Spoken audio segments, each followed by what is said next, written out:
ভাইয়েরা, ফ্যামিলির কথা শুনে, মা বাবার কথা শুনে, ভাই বোনের কথা শুনে, আত্মীয় স্বজনের কথা শুনে প্রিয় মানুষটাকে অবহেলা করবেন না। প্রিয় মানুষটা যখন থাকবে না তখন বুঝবেন।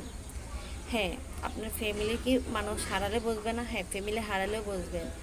আপনার যদি বোনটা মারা যায়, আপনাকে অনেকেই বলতে পারবে ভাইয়া কান্না করিস না, আমি তোর বোন। চাস্তো বোনেরা বলতে পারবে। যখন আপনার বাবা মারা যাবে তখন আপনাকে অনেকে বলতে পারবে কান্না করিস না, চাচারা এসে বলবে আমি তো তোর বাবার মতন।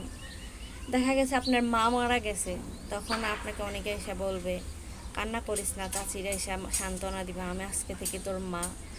কিন্তু যখন দেখবেন আপনার বউটা মারা যাবে, যখন আপনার বউটা মারা যাবে, কেউ আপনার সামনে এসে বলবে না যে কান্না করো না, আমি তোমার বউ, আজ থেকে আমি তোমার অভিমান ভাঙাবো, আজ থেকে আমি তোমার রাগ ভাঙাবো, আজ থেকে তোমার জিদের কারণ আমি হব। কেউ বলবে না। এজন্য বলি ভাইয়েরা, যখন নিজের প্রিয় মানুষের উপরে রাগ করবেন চিন্তা করে করবেন, সে কি আসলে এমনটা, বা এই জিনিসটা যে হয়েছে সে কি আসলে এই জিনিসটা করেছে। কেন, আপনি যার সাথে থাকেন আপনি বলতে পারবেন সে কেমন, পৃথিবীর আর কেউ বলতে পারবে না। এজন্য বলি ভাইয়েরা, যখন প্রিয় মানুষের সাথে ব্যবহার করবেন একটু চিন্তা ভাবনা করে করবেন। প্রতিটা সম্পর্ক টিকে থাকুক দোয়া করি।